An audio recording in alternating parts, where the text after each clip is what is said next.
Hi, I'm Dan Bauer, and I'm glad to be the Dean of the College of Liberal Arts here at Slippery Rock University. You know, as we think about what makes a really great college graduate, I think certainly one of the most important factors must be the level of curiosity and the number of connections that the graduate can make. It's not just connections of ideas, but it's events, it's people, it's instances, it's disciplines. And so today, as we think back over the last 25 and even 40 years, I think one of the things that's most important here is we are honoring a program that absolutely does an exemplary job of connection making and curiosity building. Those are the essential ingredients for success. We know that students who are curious are not bored. We know that they're engaged. And so today, it's my pleasure to say these remarks to honor this long, lovely legacy on both the first years and the next 40 years to come. We also know that programs like this one depend on successful leaders. And so I am pleased to acknowledge one of the strongest faculty members in the College of Liberal Arts, one who's had a long and glorious career at Slippery Rock University, and she's one I'm glad to call a friend, a colleague, and a department chair. So without further ado, let me introduce Alice Del Vecchio, Professor Alice Del Vecchio from the Department of Nonprofit Management, Empowerment, and Diversity. My name is Alice Del Vecchio, and I want to welcome you to the premiere of the Celebration of Service. I teach in the Department of Nonprofit Management, Empowerment, and Diversity Studies at Slippery Rock University. This is my 33rd year. We had planned an in-person cast party to celebrate right on our campus and bring all of you together so that we could share memories and really celebrate what people have done for the past 40 years. And though COVID kept us apart from being here in person, it can never stop a really good party. So welcome. Tonight we want to share with you how the ethic of service at Slippery Rock University developed over the past 40 years and share with you where we hope it goes in the future. This 40 years of celebration of service celebrates 25 years of the nonprofit management program at Slippery Rock University, and we are still the only university in Pennsylvania with an undergraduate degree in nonprofit management. And also the backstory of all that really started in Auburn, Illinois in 1979. It's my honor to have worked with thousands of high school and SRU college students through Kids That Care. The Connector Corps AmeriCorps members, Care Break participants, the iCare House members, and it's hard for me to talk because this is so important, what you have all done. I told folks that I just don't want an ugly cry, okay? Care Break participants, iCare House members, nonprofit professionals, and community members who we've served across all these years. I'm humbled by what you did during your part of this 40 years of service, and honored to be part of what you're doing, and thrilled by the contributions that you're still continuing to make. Thank you for allowing me to be part of your world and for taking good work into your world. I'm grateful to have my son, Seth Romney, who usually willingly allowed me to drag him to Care Breaks and the iCare House and to service projects. I'm thankful and fortunate to have Russ Del Vecchio as my life partner who really gets it. And I'm thankful for administrators like Mert Nestor, who is my principal in Auburn, and Bob Abersold and Dan Bauer at Slippery Rock, who have given me the space to grow and do my best to make the world a better place, even when I'm kind of a hot mess. Most of all, I'm grateful for you for being part of this cast and for creating your own sequels. As the Dean said, we're trying to fund the sequel for this celebration of service and raise $25,000 for scholarships and opportunities for the next generation. I hope you'll consider supporting that next generation of SRU students who are choosing to follow in your footsteps as majors in the nonprofit management at Slippery Rock University. My gratitude to the current students and the Celebration of Service Steering Committee who have worked tirelessly for months to make the premiere possible. So finally, sit back, relax, and enjoy the show.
The difference that I would like to make is I would like for there to be young people who are going into the world to use their lives to make a difference. And so that's why I'm a teacher, and that's why I do what I do.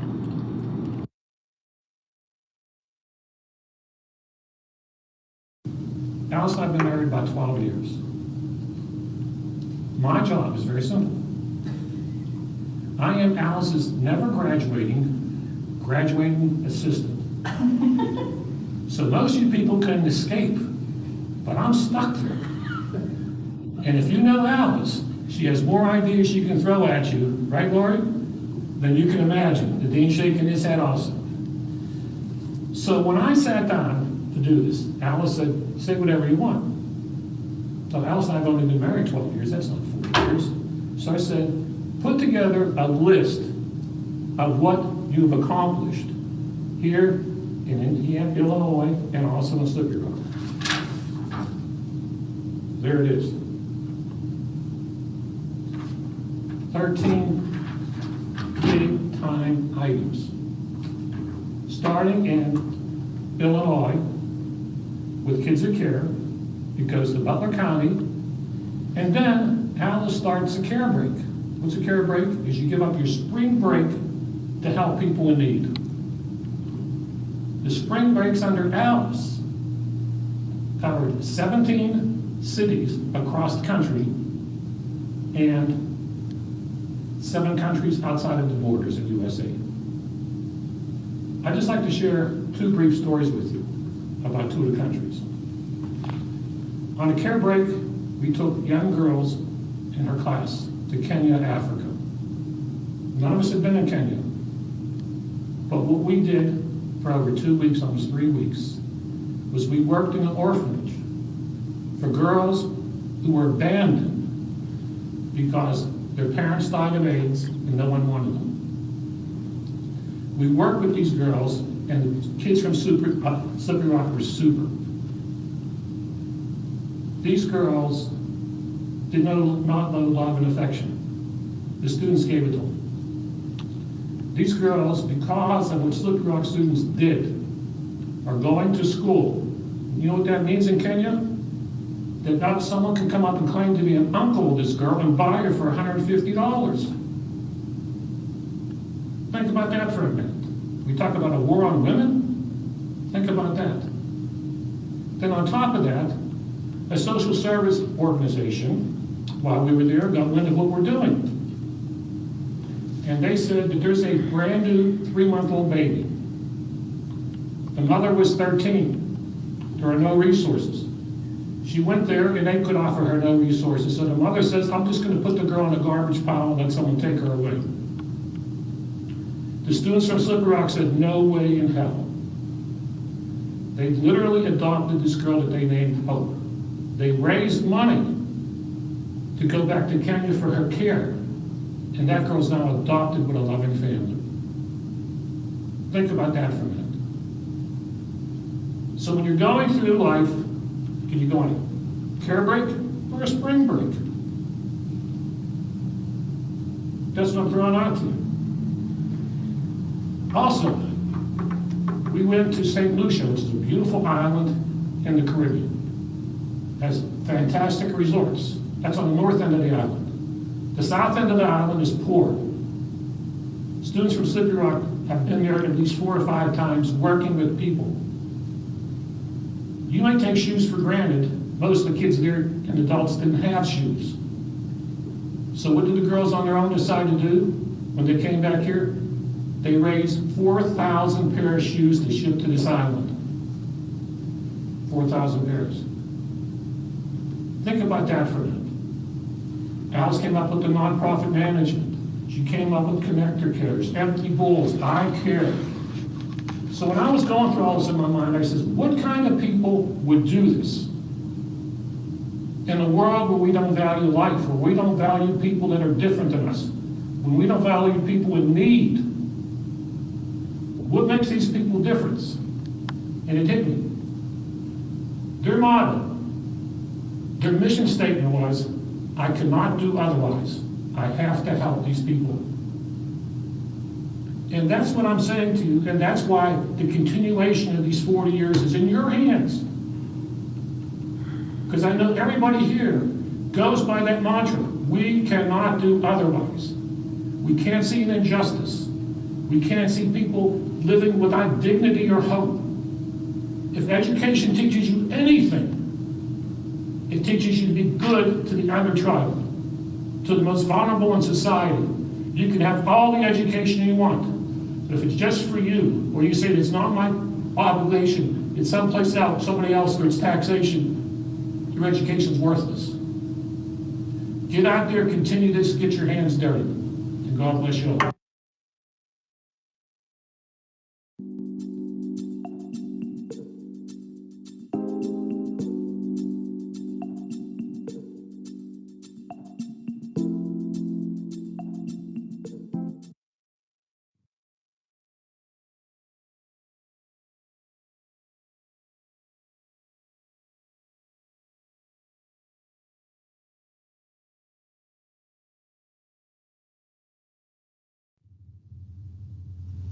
The Warm Fuzzy Story, told by Alice Delvecchio.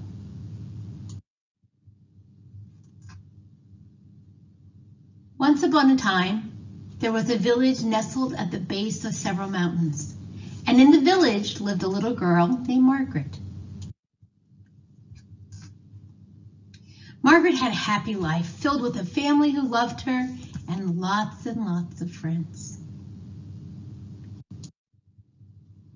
In Margaret's village, people were thoughtful and kind. And when they saw each other, they always shared warm fuzzies, small pieces of yarn with hug and words and other expressions that left you feel like someone cared, sort of warm and fuzzy inside.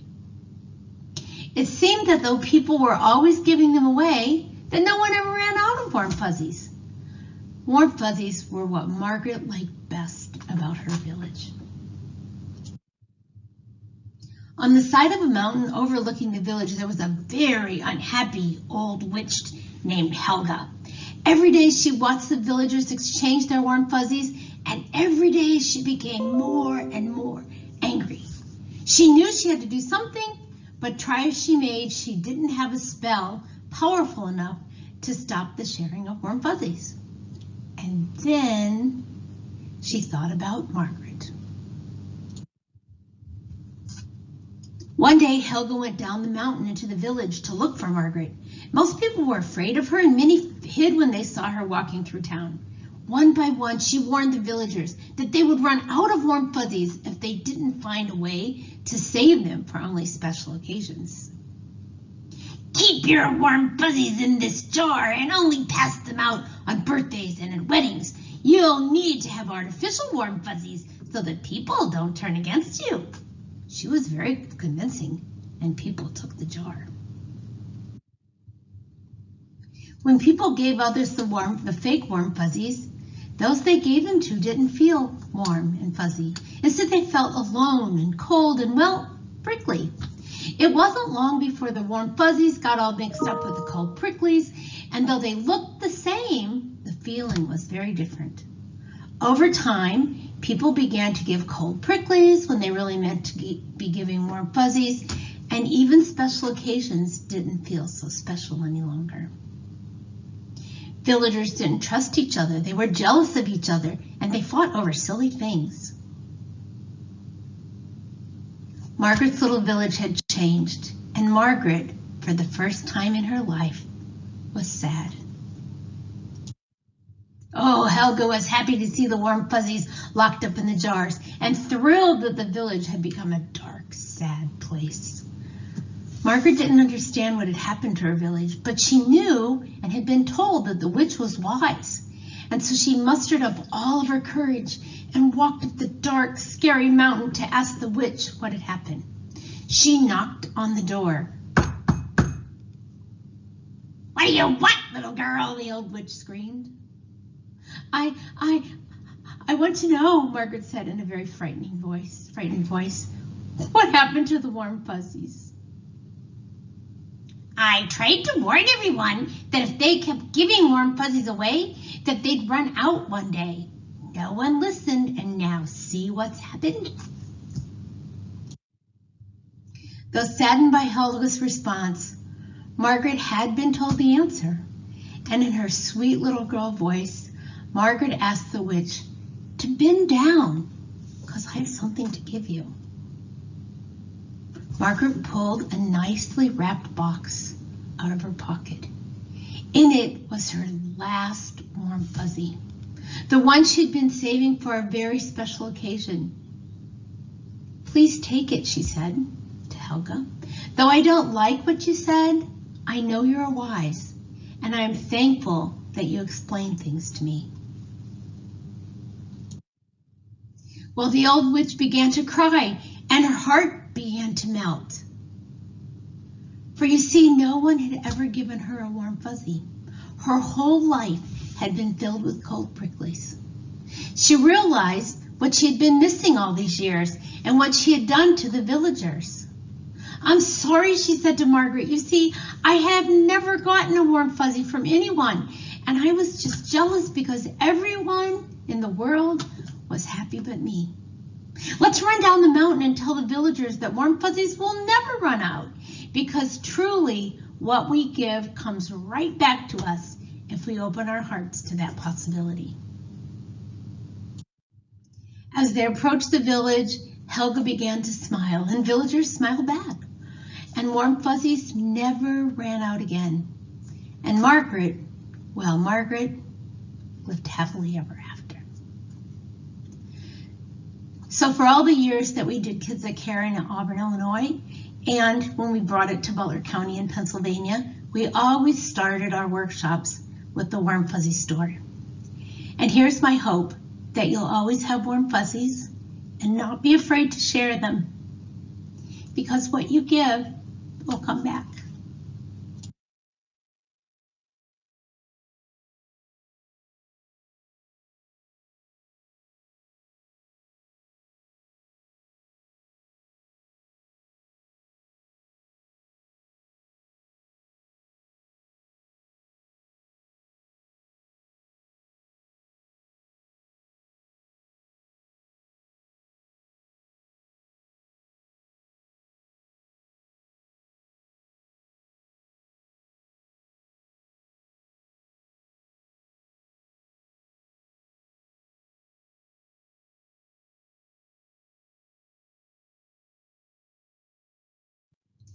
In 1979, 13 Auburn High School students in my sociology class were concerned about the future of children in their community.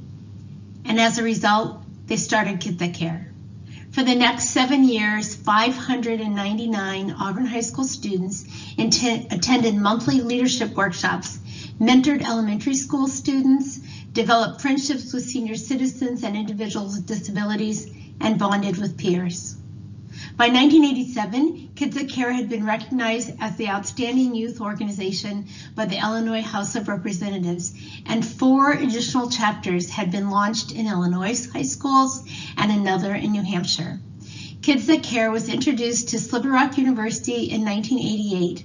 The students in the organization development class quickly embraced the concept and introduced Kids That Care in 6 Butler County high schools in 1990. We received $25,000 grant from PennServe to launch those chapters, and today 2 of those chapters, Karnes City and Slippery Rock High School, are still active.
I'm Lori Beauchamp, a KTC Little in 1979 and a program member until 1987 when I left Auburn High School, and a current SRU Philanthropy and Nonprofit Management Program Advisory Council member.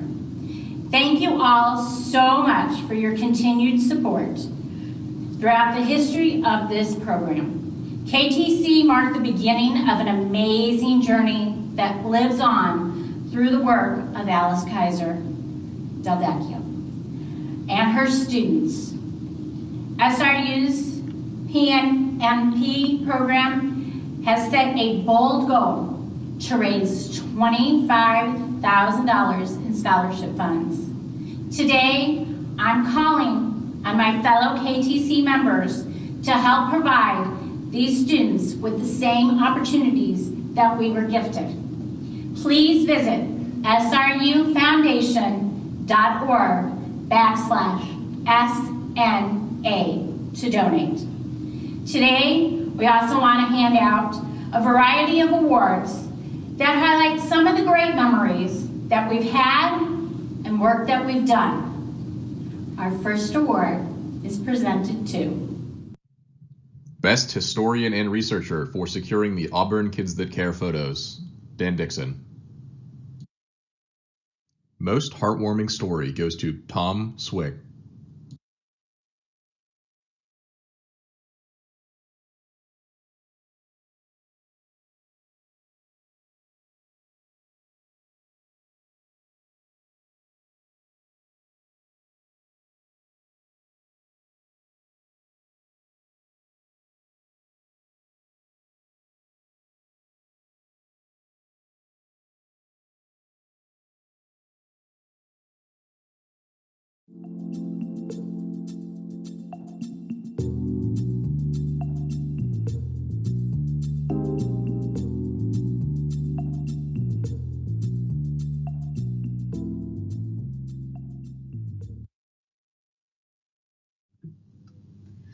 I'm originally from the St. Louis metropolitan area, and when in summer 1993 the Mississippi River flooded its banks and ravaged river cities all across Middle America, I knew what that meant because that was my home.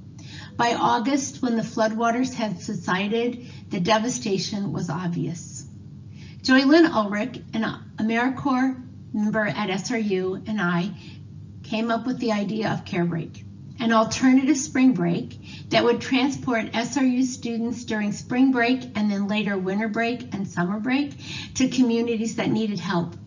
The real transformation, however, occurred in the lives of the students and faculty who served. The first Care Break was in Valmeyer, Illinois in March 1994. All Slippery Rock University students slept in my old Girl Scout camp. My mom's VFW at local churches fed us, and we met people that changed our lives. 30 SRU students piled into two 15-passenger vans and drove 365 miles to Valmeyer, Illinois, where we removed debris from flood-ridden houses, reopened a school library, and walked 40 acres of Bruce's farm to clear debris so he could ready his fields for planting. We met people who changed our lives, and we together changed each other's lives. For the next 16 years, Care Break grew at Slippery Rock. Our students trained students at 6 other universities, 5 in Pennsylvania and 1 at San Francisco State University, about how to organize care breaks. In 1997, SRU began offering mini care breaks, 48-hour weekend projects from 5 on Friday to 5 on Saturday, where we went into a community and worked with folks in that community to bring about change they wanted to see. A favorite location was the Braddock Library.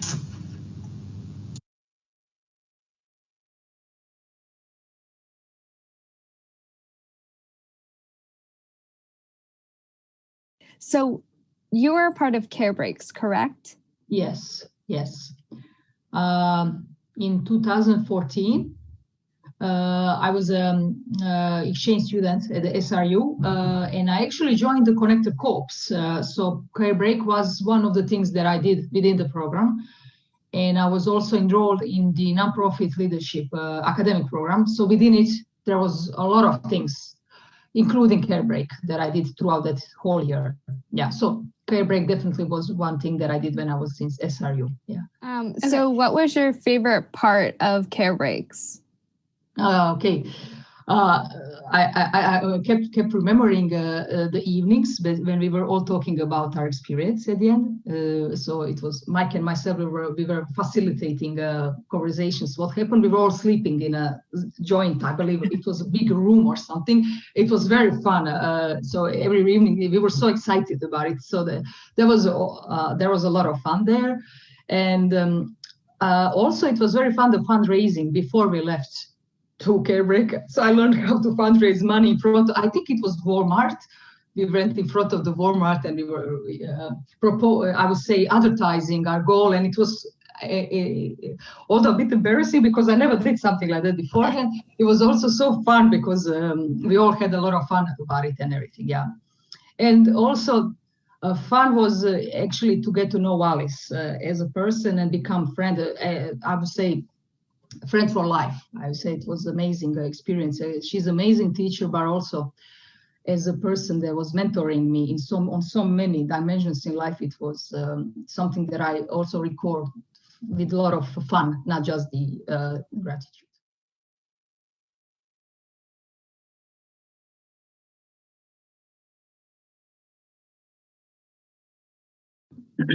I volunteered I was part of the Connector Corps program back when, let's see, wow, 98, 99, 99, 2000. And then, you know, subsequently went on some care breaks in and around those years. And then I was in AmeriCorps Vista stationed at Slippery Rock in the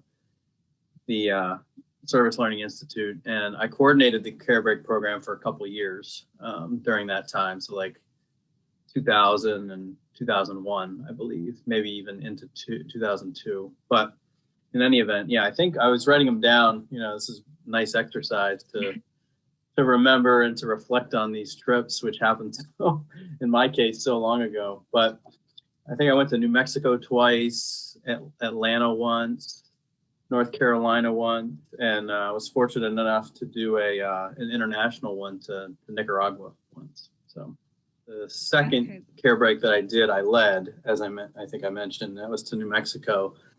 And my girlfriend at the time came on the trip as well. And, you know, we all had mutual friends because we were in AmeriCorps, that she was in AmeriCorps too. Anyway, on a cultural day, we went to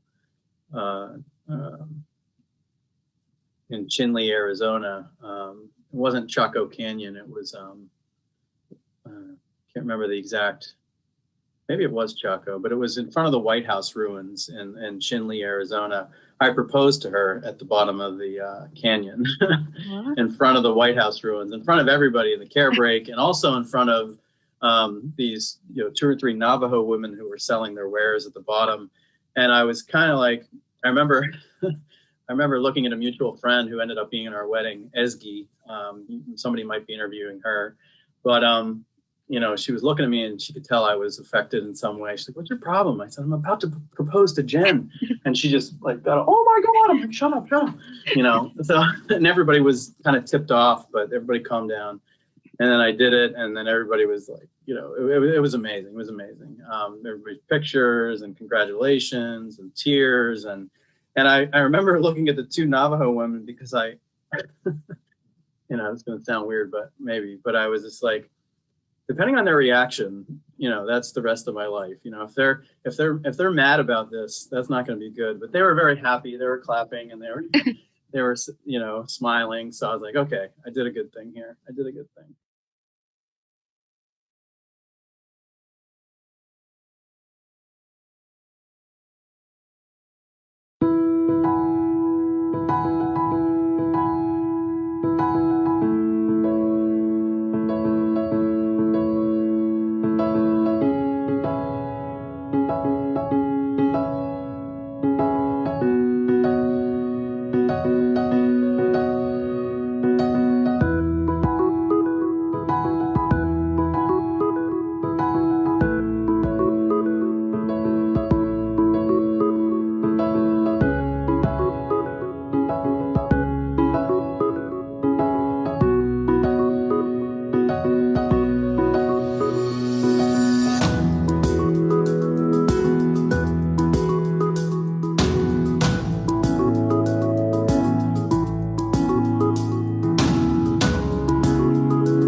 Hi, my name is Joey Lynn Ulrich, and I had the honor and privilege of organizing the very first Care Break out of Slippery Rock University's nonprofit management program. Care Breaks offers students opportunities to solve complex problems in diverse communities all over the country and all over the world. The very first program that we offered took a van full of students to Valmeyer, Illinois, to help families who were still feeling the devastation in 1994 from the flooding of the Mississippi in 1993. That experience was so powerful for me, it led me to a career in nonprofit sector and now working in community development in the Mon Valley. There I work side by side community leaders who are continuing to work through and out of the devastation of when the steel mills closed. This important experience that I had organizing that first Care Break is an experience that you can offer a student as well by doing something as simple as making a donation to srufoundation.org/SNA. Offer a student an opportunity like I had and others have had like me that impacted me in such a way that it became my life career and the work that I wanted to do for the rest of my life. Thank you, and please consider making a donation. Highest number of Care Breaks with 8 Care Breaks and Too Many Minis goes to Bobby Joe Wendell Witham. And Best Service Project goes to Curtis Taylor.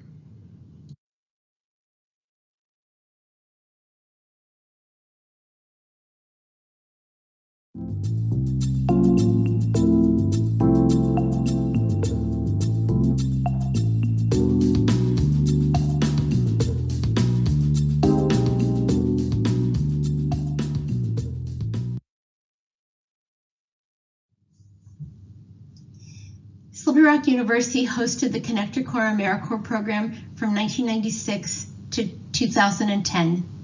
In the fall of 1995, Jamie Peering was a student in my class, my civic engagement class, and they had to do a service project in that class. He was an education major and told me all semester how he wanted to make a difference in kids' lives when he graduated. And so I said, why wait? And I invited him and 5 others of his peers to participate in a pilot project that eventually led to the Connector Corps. Led by graduate student Jamie Brown, this team wrote the script for what would become a cast of more than 1,237 members and dozens of graduate students over the next many years. The following fall, Slippery Rock University became the first and only Pennsylvania university to host an AmeriCorps program. The first class consisted of 35 SRU students, and by 2007, the class had grown from 200 to 200 members, many of whom were community members. Steve Chopek and Lisa Russo-Gill, both Connector Corps members alums themselves, served as assistant directors of the Corps. Vista volunteers also joined our team. Janie McFarland was our first secretary, followed by Becky Kress, who supported the program for almost a decade.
did you first get involved with the program?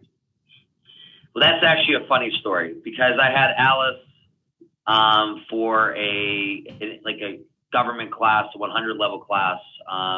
I was a social studies major and history major, secondary social studies major in college. And I took her government class, and I remember I volunteered and I did some volunteer work, but I remember as part of her curriculum, we had to do 15 hours of community service. It was in the syllabus, and I remember seeing that the first day, and I was like, I can't believe this lady's seriously making us do service. Like, who does she think she is? And I ended up working with a youth baseball program, teaching like really little kids, and I had like the best time. I had so much fun, and I'll never forget. I took her final, and she had been talking about AmeriCorps in our class, and I went up to her afterwards, and I just kind of started having a nice conversation with her, and I talked to her about how I really like helping people and how enjoyable that doing that service project was. And I'll never forget what she said to me. She bluntly said, "Well, why don't you put your money where your mouth is? Join AmeriCorps." And I left, and I was like, probably saying some pretty mean things about her.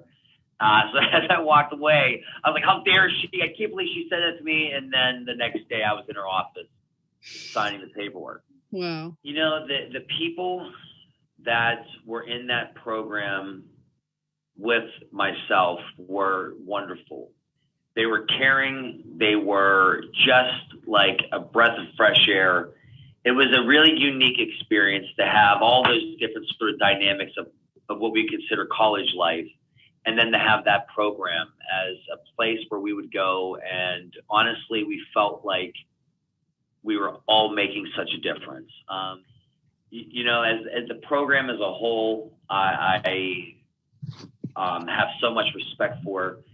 In terms of my own personal life, I think carrying those lessons that I learned at a young age and finding ways to find more empathy and sympathy for things that you're seeing happening around the world. Remembering those experiences of a kid who really had a tough time learning, or a person whose house just burnt down, and remembering, how those people felt, I think has stayed with me. And I would like to think that although I'm getting paid now and I'm a teacher, I would like to think that my life has still sort of been dedicated to some type of service.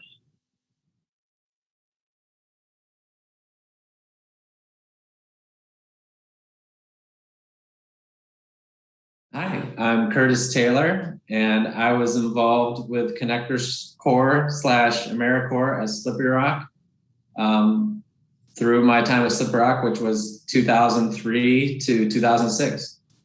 Awesome. During my fall semester of my sophomore year, which was my first semester at Slippery Rock when I transferred in, my ancient medieval world history teacher, Dr. Nichols, I believe, made it known that we had a required 5 hours of community service to do for his class. And he told us to go to the Lowry Center to schedule that. And right after class, I went to the Lowry Center, and Bobby Joe Wendell greeted me at the desk and told me that I'd be great for Connector Corps. And I think what had happened was then President George W. Bush had cut AmeriCorps funding.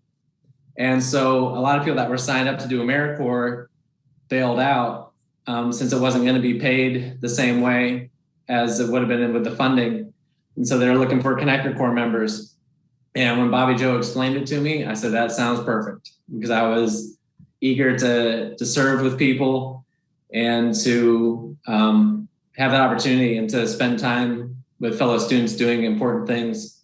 So yeah, I got real excited and signed up, and by that weekend I was on the all Corps mini, serving alongside about a dozen other people. That's awesome. The Care Breaks to Philadelphia meant a lot to me, because it was like there were some sort of outsiders, and they were always great, and I enjoyed them, but for the most part it was pretty much like an all hands on deck, like AmeriCorps members that went. And so in that sense, it was like this big service learning vacation with your friends. And so So like those kinds of memories, and having cultural days and just seeing things, like, yeah, it was just an incredible time. And all living together for the week and doing great service with our community partners, like that really stands out. But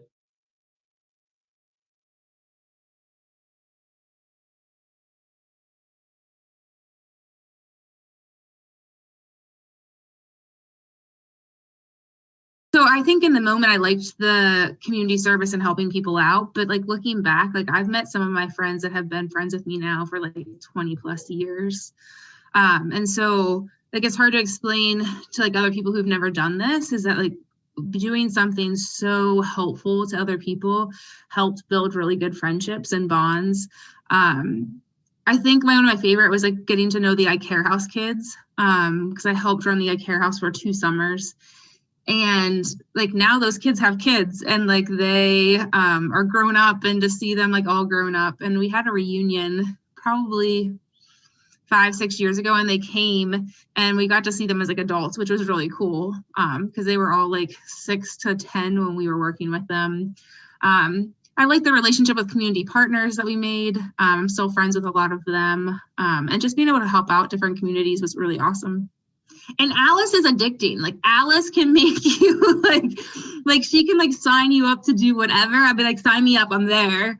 And so Alice just has that way about her, which I've always appreciated and respected. And like a couple of us went to her wedding when she got married. Like it was just been like really cool to get to know Alice both as like a very young, like naive college student that didn't know much about anything, to then being an adult. So which has been really cool. And honestly, like it changed me. Like it changed being able to like just meet people from all walks of life and learning about like people's struggles, and really being able to make a change in some communities that didn't want change to happen there.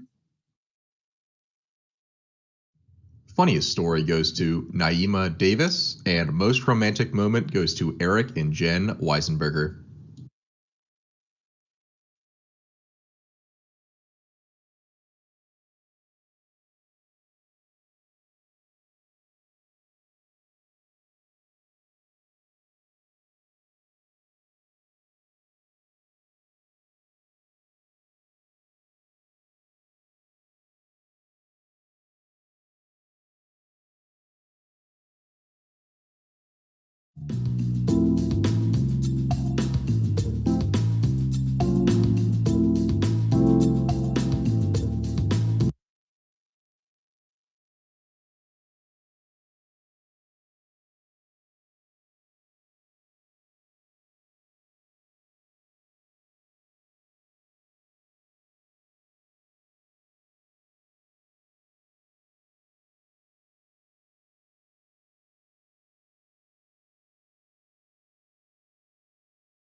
In the Connector Corps members' first year, 1997, they offered after-school programming for children in Newcastle's Lower East Side. Each day, an SRU van would stop on Crawford Avenue. It would get filled with children, and the college students and kids, sometimes multiple trips back and forth, would head to Croton Methodist Church. Early on, the AmeriCorps members realized that unless Slippery Rock University had a permanent location in Newcastle, that the impact would be minimal. In summer 1999, Amy Dixon, a Vista volunteer, and I were able to secure 16 city lots from Lawrence County commissioners, who had been one of my students at one point, to develop a community center and a garden. The iCare House garden was dedicated with a ribbon cutting by the mayor and the commissioners and the president of the university and lots of neighbors in September 1999. Later that fall, the city of Newcastle provided the funds so that the SRU Foundation could purchase a 1912 Victorian beauty on the corner of Court and Pine Street, across the street from the garden.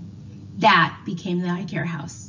Under the leadership of Tiffany Klein, who was also a Vista with us, and with the financial support and blessing of Mr. Shep, who somehow bought the property so that we could have a parking lot, so that we could open the doors, the house was finally opened in January 2000.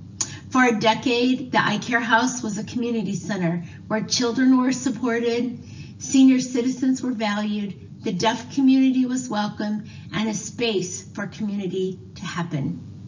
Programs were delivered by AmeriCorps members and volunteers from the university and the community, and the house itself was managed by graduate assistants and Vista volunteers. For a decade, the iCare House was financially supported by SRU, AmeriCorps, local foundations, and the generosity of donors.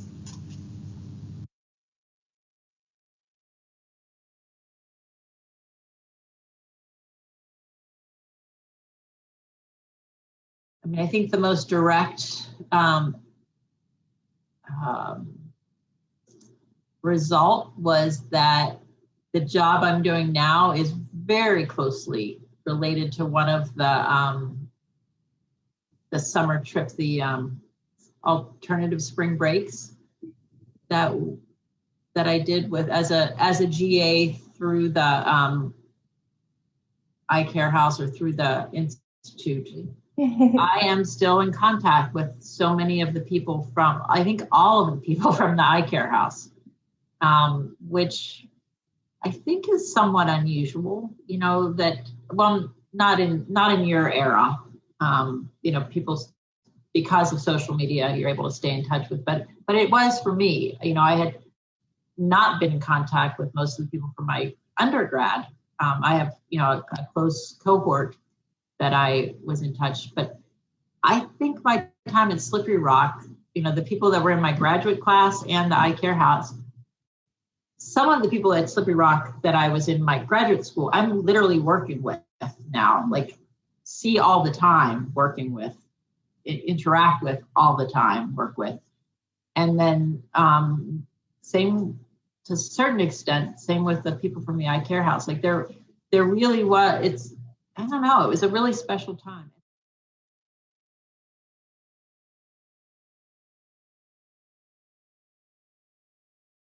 I joined, I guess it was my junior year.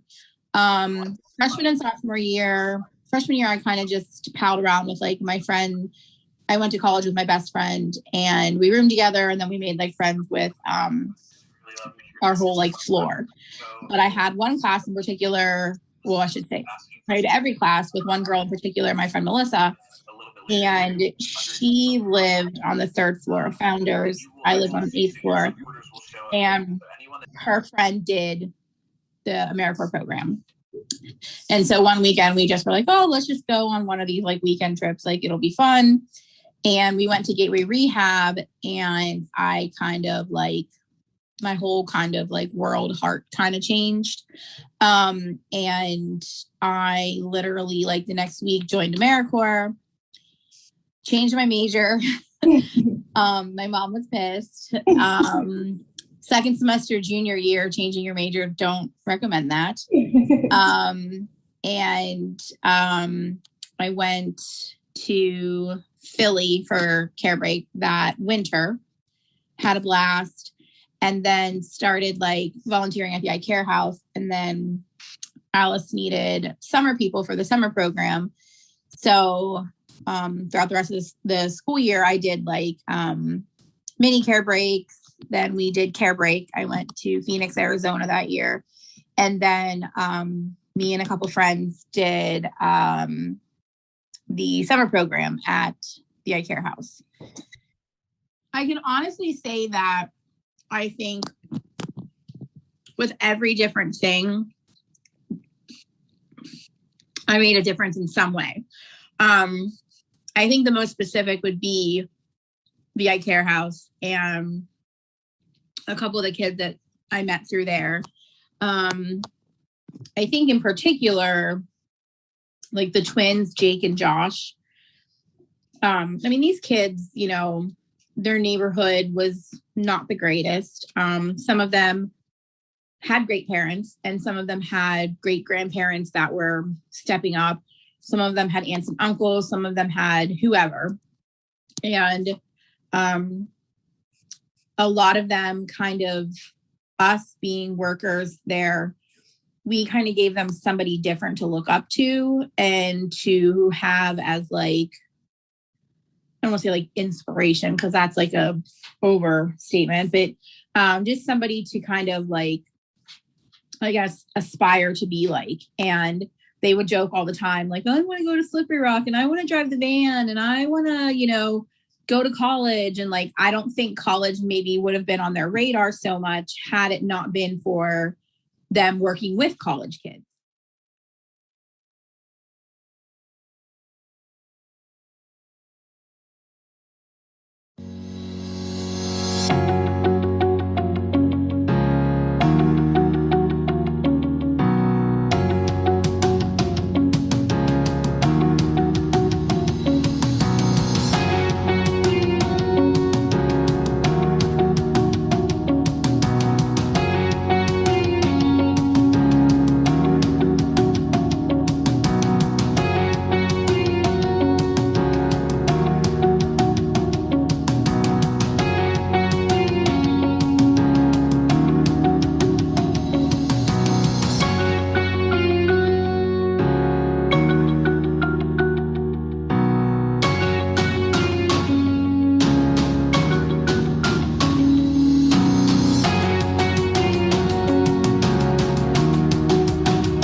So I started working with Alice Kaiser Jobney when she was looking for an AmeriCorps Vista.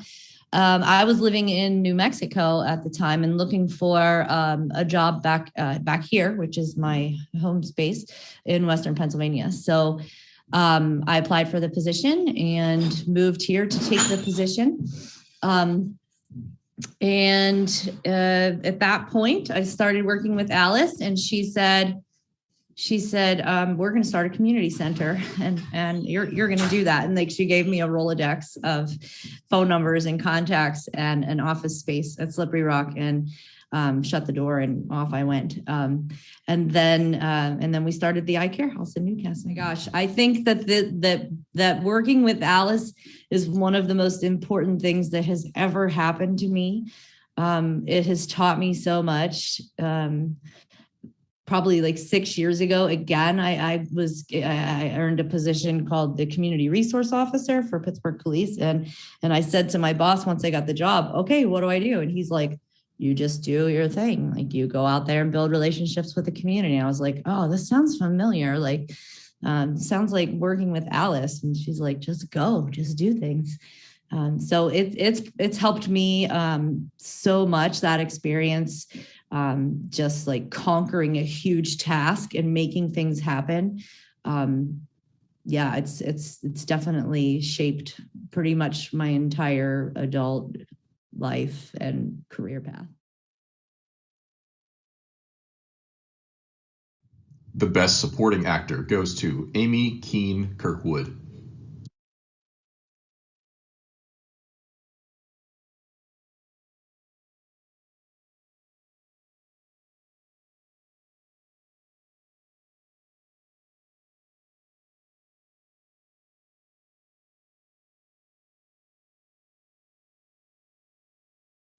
The most Eye Care House field trips goes to Tiffany Klein Costa.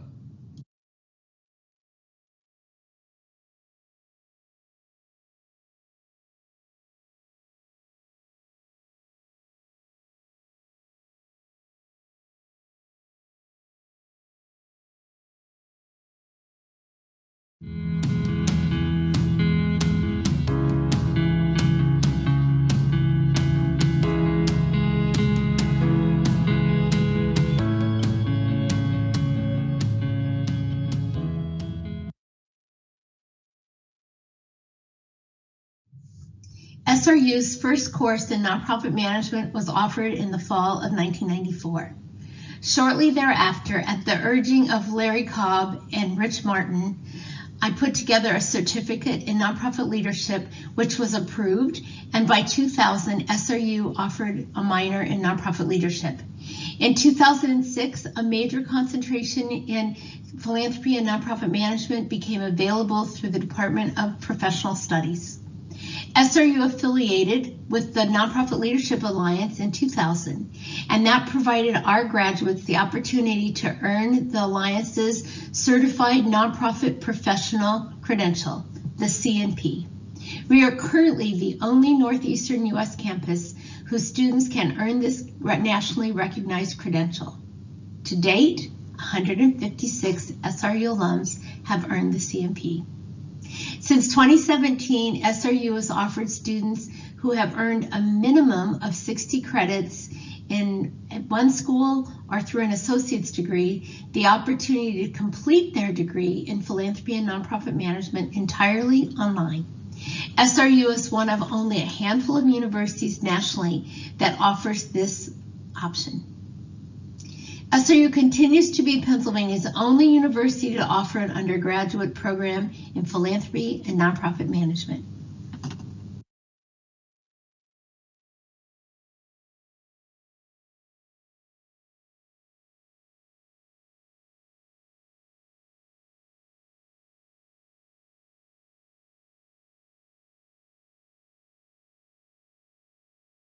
But really took that AmeriCorps experience and said, I wonder if, rather than working in a cube all day and, patting somebody's pocket who's making widgets, could I do a career that actually, helped people and work to make my community and the world a better place? And really took that coursework and kind of crafted my own path. And I've always kind of loved money a little bit and, liked having it, but also the power of what it can do and transformative. So I just kind of took that and went right into a career in fundraising.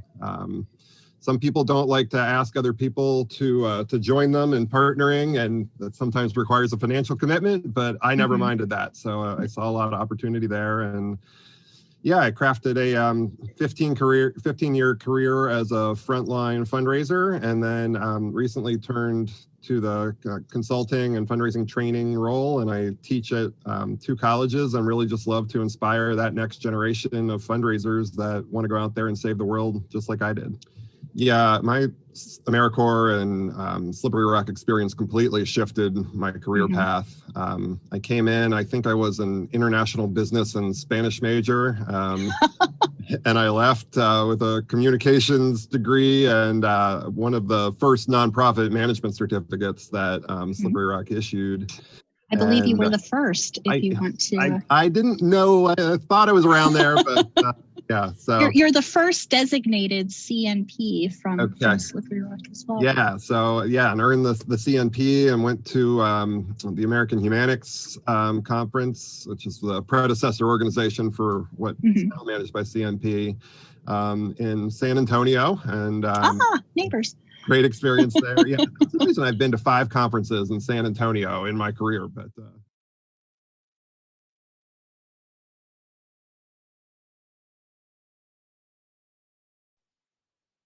My name is Kevin McNair. I am co-founder and executive director of One Nation Mentoring.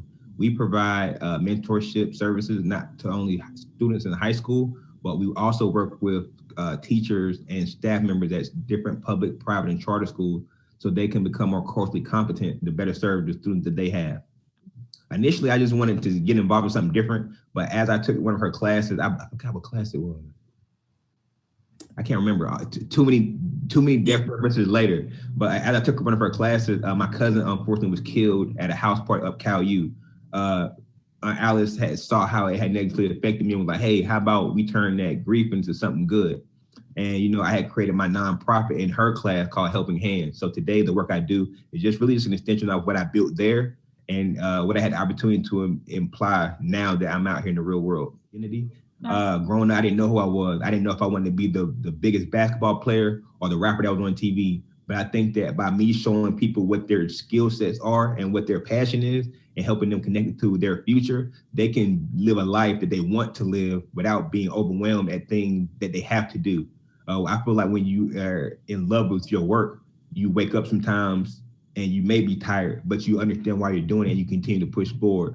And I want everybody to have that liberty because it's a blessing to me. I don't have to go to work every day. I get to live my life and make a difference.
Two of our alumni, Kevin McNair and Maria Montaro, have been identified as Pittsburgh Business Times 30 Under 30.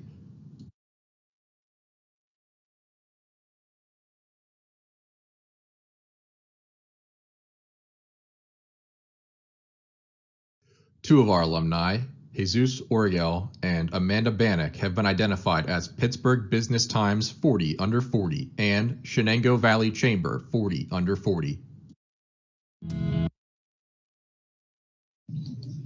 Hi, my name is Anita White, and I am a graduate of Slippery Rock University's Nonprofit Management Program.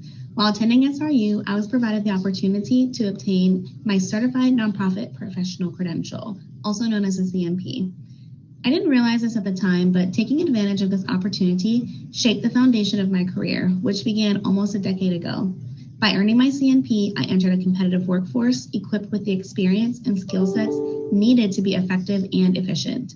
I learned how to collaborate and build relationships, how to be the hands and feet of the sector, and how to get the work done by using the resources that I had, no matter how big or small those were. These things, among others, are the core values that I continue to develop in my career, but my roots trace back to Slippery Rock University and earning the CNP credential. Now I'm ready to give back. I hope that my story will uplift and encourage you to do the same. Today, I'm asking for grads like me and you to step up and support professional development opportunities for our future nonprofit leaders. Please visit srufoundation.org/SNA to donate. Thank you.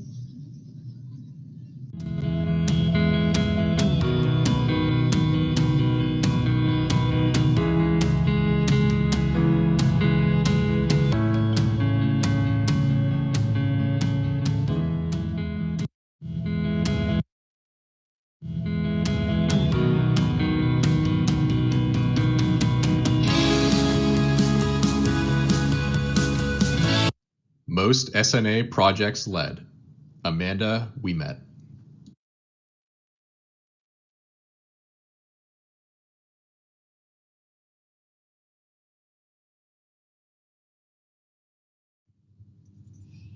In 2016, I invited alums and regional nonprofit professionals to participate in the Philanthropy Nonprofit Management Program Advisory Council. It's a council of 15 to 20 members who advocate both on and off campus for our nonprofit management program. They review and advise us on curriculum to ensure that it meets the needs of the sector. They help us secure resources to support our program, and for the past several years have provided a scholarship for an entry-level freshman majoring in nonprofit management. They foster opportunities for our students and our alumni, including internships and jobs. They support the Institute for Nonprofit Leadership. They engage our alumni in our program. Alumni will come and do lectures in our classes, host our students for site visits, and much more. They connect the nonprofit management program with potential students, help us recruit, and they monitor credentials and our accreditation.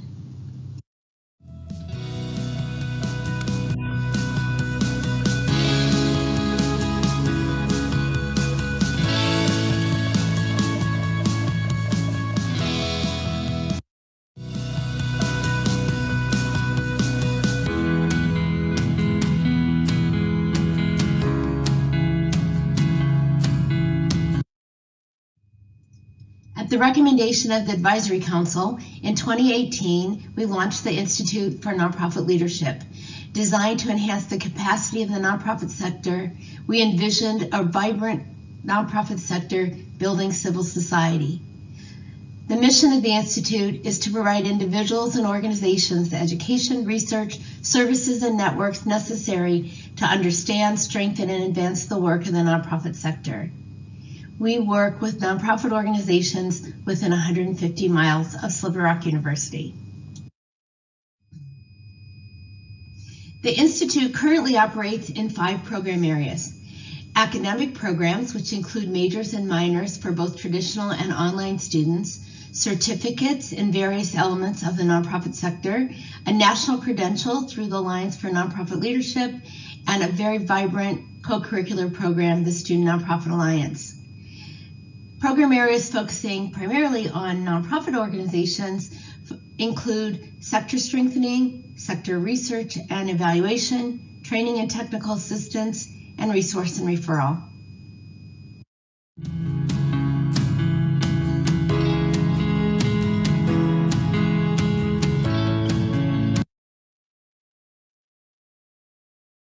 My name is Bill Speakman. I'm class of 70, long time ago.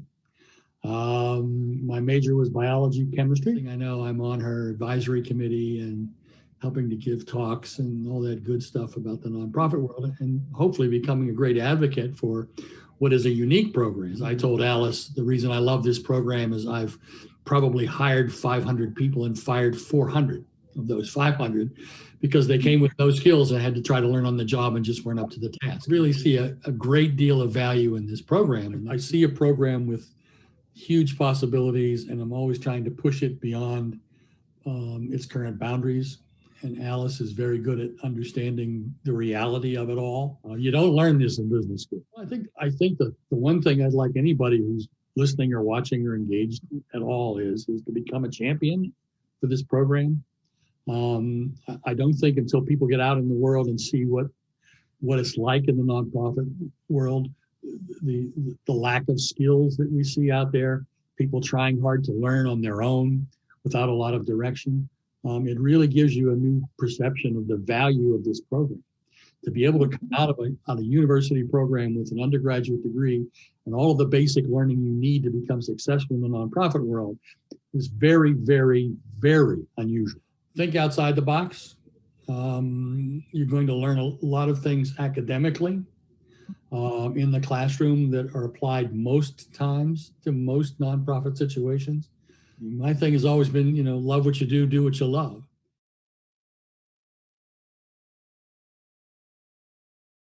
Congratulations to all of our award winners. My name is Bethany Stravato, and I am a current student in the Philanthropy and Nonprofit Management program. I am also the student coordinator for this event. This program has helped me grow so much, and I am so grateful to have the opportunity to be a part of it. I hope to open up my own nonprofit dance studio someday, and this program is giving me the tools I need to be successful.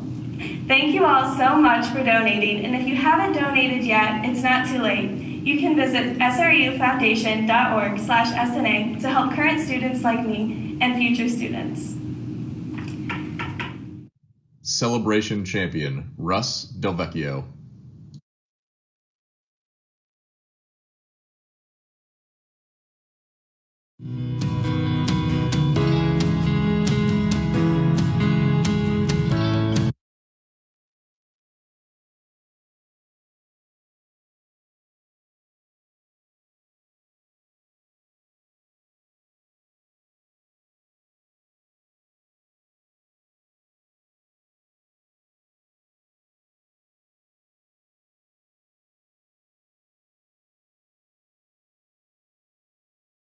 Work with Alice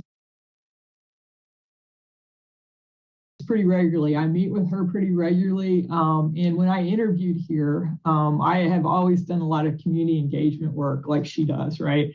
And so when I interviewed here, not even knowing if I would get the job, I wanted to talk to Alice because I saw when I was doing research on Slippery Rock, the great work that she had done and the fact that she had a degree in nonprofit management. And so between interview sessions, I said, I want to talk to Alice Delvecchio, and I had a fantastic conversation with her. And it just helped sell me on Slippery Rock. Yeah, it's really cutting edge. I mean, not many institutions have one. We had a Center for Community Engagement where I was, like we have here. And we had created a minor in community leadership for students, right? And the next step would be to create a bachelor's degree. And so when I saw that Alice had one and that it had such a great history and that kind of thing, I'm like, I have to talk to her. One of the best things that we can do as universities is get connected with our communities, right? And oftentimes there's this ivory tower image, and that towns and communities and universities are disconnected. And the community engagement work really brings people together. So, I've been involved with K through 16 partnerships between a university and local school systems. When I was in Texas, I worked with LULAC, the League of United Latin American Citizens. My university worked with them to create a Tejano Civil Rights Museum that was a partnership. And at Sam Houston, we created the minor in community leadership and had all kinds of programs and that kind of thing. And I think that community engagement work really is the best way for students to learn. You know, I think that's incalculable. I think Alice truly is one of the best ambassadors this university has. I think her connections and her passion for this kind of work has really put Slippery Rock on the map as a community engaged university, you know, and the work that she continues to do with our Butler Succeed Center, with the work that she's doing with training nonprofit professionals and that kind of thing. I mean, few faculty members have the impact on a community and on a university that she has had, and it's just remarkable. From my experience, she is very open to collaborations and working together, right? She's very, very forward thinking, and what can we do? And you know, she's one of these people that I admire who says, you know, well, how might we do that instead of, oh, we can't do that, right? I mean, she's looking for ways to make things happen and to make connections. And so really, I think I don't know that we've tapped all the possibilities because, but I know that she's open to possibilities. And you know, I think what the center has done, what she's done, what the department's done, has just been remarkable.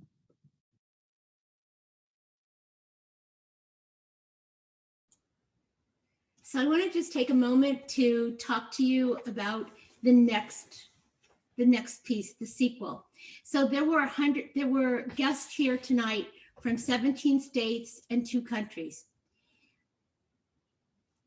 These are the people who support Margaret Mead's idea that you should never doubt the power of a small group of community committed citizens to change the world. Indeed, this program's reach has been wide and the impact of participants has been deep. But there is still much to do if people are to have the quality of life they deserve.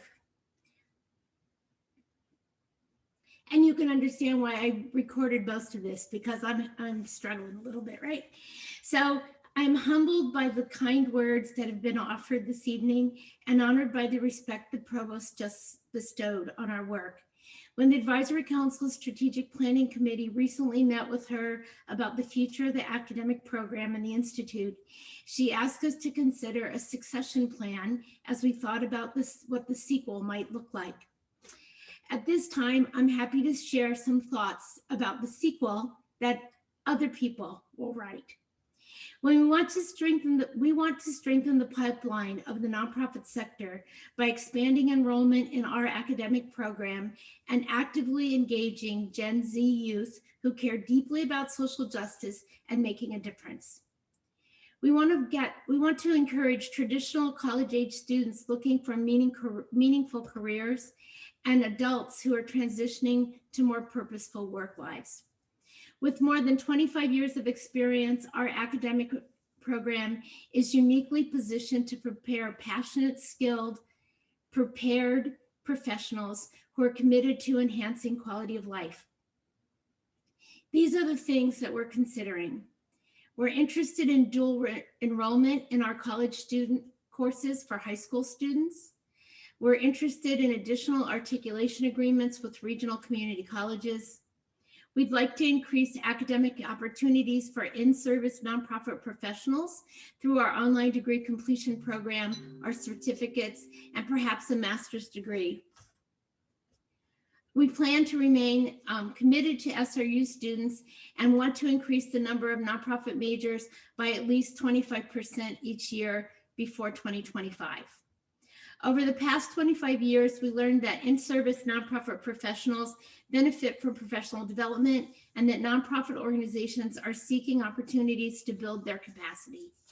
This realization has become even more evident as we began offering networking, community education, training, technical assistance, and research support through the Institute for Nonprofit Organizations, particularly in rural communities across Western Pennsylvania. In this semester alone, 136 nonprofit professionals and more than 100 organizations participated in Institute roundtables, workshops, and leadership circles. The mutually beneficial relationships developed between our students and persons in the sector has been powerful. Our students have been instrumental in developing programs, and they gained experience interacting with professionals in a field they hope to enter. Nonprofit organizations gain support and products that they could not have otherwise afforded. With more than 35,000 nonprofit organizations within 150 miles of SRU, we know that the Institute must extend its reach. Our goal is to widen the number of programs and type of support available to the sector, including an increased emphasis on research and evaluation.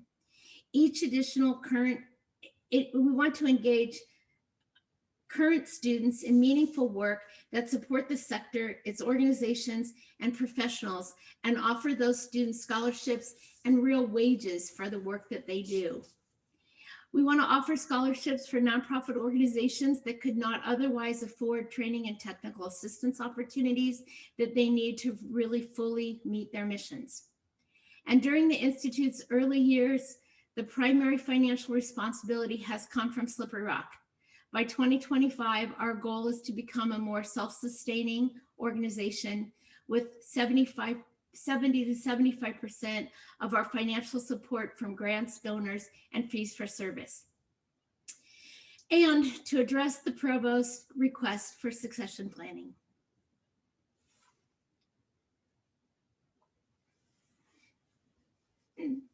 I'm completing my 46th year of teaching.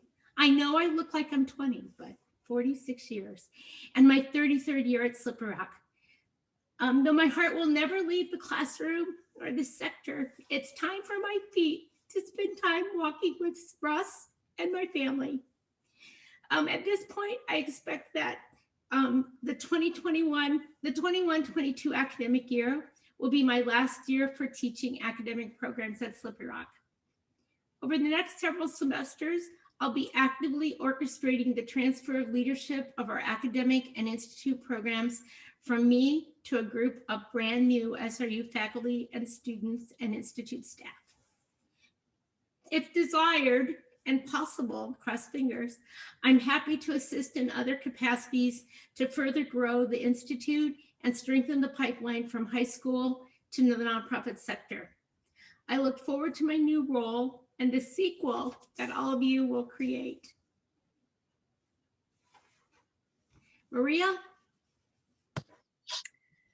That's a tough act to follow, but hi everyone, my name's Maria Montero and I'm a 2015 graduate of SRU's nonprofit program. The steering committee and I just wanted to take a moment to thank you all for attending today and for supporting this year's annual campaign. We know $25,000 is a really bold goal, but if anyone knows how to raise money, it's a group of nonprofit professionals. Our annual campaign aims to provide the essential scholarship and professional development opportunities our students need to serve our communities, transform the sector, and catalyze change. Our students are the future of the mission-driven work that we all care so deeply about. As a fellow stakeholder of the sector, I hope you will join me today in preparing our next generation of nonprofit leadership. To donate, please visit srufoundation.org/SNA. Thank you. Maria, can you share on where we're at before the premiere started? Yes, as of 4 o'clock, right before the premiere started, we were at $9,000, which is really incredible. So thank you, everyone, especially Russ, for your very generous donations. It's my honor to applaud and offer sincere appreciation to the Celebration of Service Steering Committee members. Bethany Stravato is a current student at Slippery Rock University, and she was in my class last January 2020. At that time, we decided that we would celebrate these 25 years of nonprofit management at Slippery Rock University, as well as the 40 years of this season of service.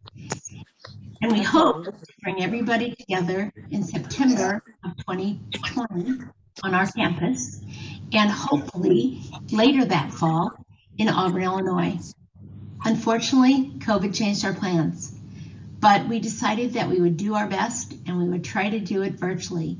So we wanted to put together this 40 years of the making of this epic movie to share with you this evening. I'd like to introduce the members of the steering committee. Lori Broshaw was an elementary school child in Auburn, Illinois, when we started Kids That Care. She was one of the first little kids in the Kids That Care program. I've known her longer than anybody else on this screen, and it's been just a real joy to have her as a partner in this project. Bridget Cleary is an online degree completion student currently in our nonprofit management program at Slippery Rock. She lives in Williamsport and has completely long distance managed the database, the sending of emails, the communication about registration and all that for a whole semester as an intern in our office. Dan Dixon was also a high school student in Auburn when I taught there. He loved history so much that now he does it for a living. And he's been very, very helpful in helping us reconnect with students that were in Kids That Care in 1979. Maria Montero is also a Slippery Rock University alum. She currently is the development officer for the Greater Pittsburgh Area Community Food Bank. She was one of our majors, and she has been instrumental in helping us manage the annual campaign that's associated with this event. Brooke Parker is also one of our nonprofit management alums. She works for the Boy Scouts in Chicago and has been working long distance to help keep us on track. And finally, Bethany Stravato is a current nonprofit management major. Thank goodness she doesn't graduate for another year, so that means I have another opportunity to work with her for a whole year. This team has been amazing. Again, what you saw this evening would not have been possible if it hadn't been for this amazing team called the Steering Committee. Thank you from the bottom of my heart. It Takes a Village comes to mind when I think about this production crew. In January, we were not sure who was going to film this. We were not sure who was going to edit this. We just knew that we wanted to do a movie. And so I contacted Doug Strahler, who is a faculty member in SRU Communications Department, and said, Doug, do you have a class that might like to help us? And sure enough, he did. And so the filming, the artistic director, the marketing for this event came from the students at Slippery Rock University who are part of Doug's class. They did this for us, and we are so grateful. Alex Restari put together this film. He filmed us, he edited us, he even filmed me with a green screen. And he put together the final version of this video that you saw this evening. Stephen Klaus was the artistic director, searched through hundreds of pictures and put together slideshows for each of the different kinds of programs.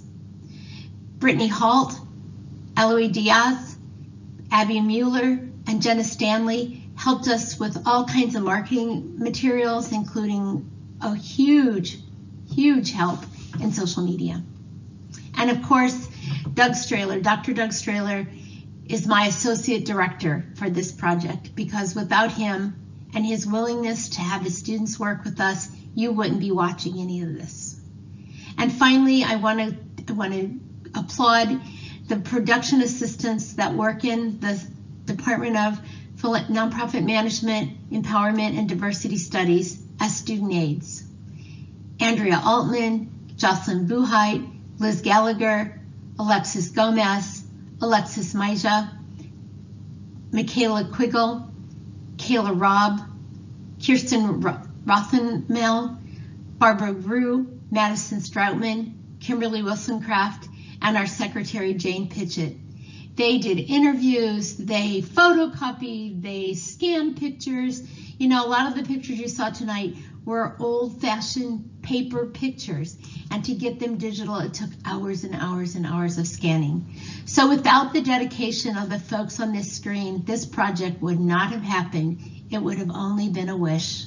Thank you so much for your great work as the production crew.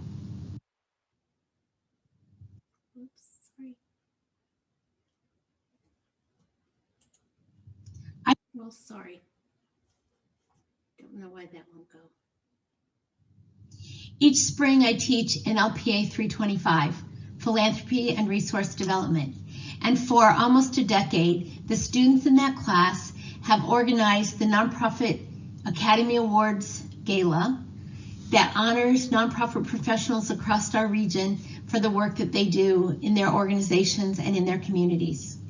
Well, this year we couldn't do that. And so I invited the students in my class to help put together this virtual special event. And so the students that you see on the screen agreed to interview, they edited, they helped to put together materials for this event. And so I want to thank them also for all the things that they did to help make this evening possible.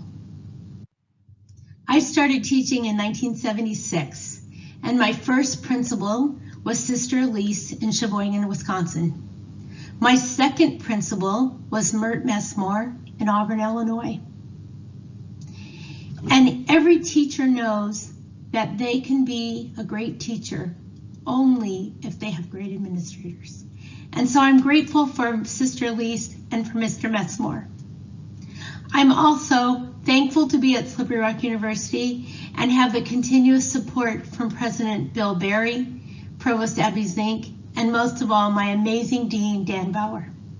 I also want to thank SRU Advancement Office, the SRU Foundation, the Alumni Engagement, who helped us with registration and with processing your donations from this event. And finally, people like Jane Pitchett, who is our secretary, Richard Burnworth, and Angela Johnson, who work in our university's printing services, are the real heroes.